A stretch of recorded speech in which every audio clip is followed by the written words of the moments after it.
আসসালামু আলাইকুম বন্ধুরা। রমজান মাসে কলার দাম বেশি।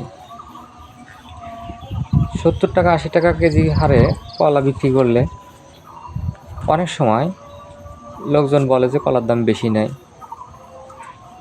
আওয়াজের কলা দাম বেশি হয়েছে। কিন্তু চাষাবাদ করতে অনেক টাকা পয়সা খরচা হয়, এটা মানুষের বিশ্বাস হয় না। প্রত্যেকটা জিনিসেরই দাম বেশি, সারের দাম বেশি, তেলের দাম বেশি, কীটনাশক ভিটামিন এগুলোর দাম বেশি।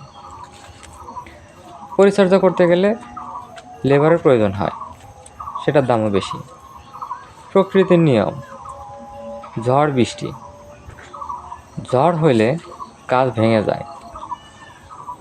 একটা গাছ ভেঙে গেলে এই গাছটা উঠতে অন্তত 1 বছর সময় লেগে যায়। তাহলে কৃষকের লাভ কোথায়? আজকে হালকা পাতলা বাতাস হয়েছে, যার কারণে গাছ ভেঙে গেছে।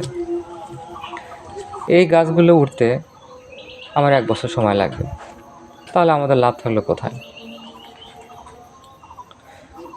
সার পানি কীটনাশক দিয়ে এই গাছগুলো বড় করেছি, এখন ফল দেবে, এর মতো অবস্থায় ঝড়ে ভেঙে গেল,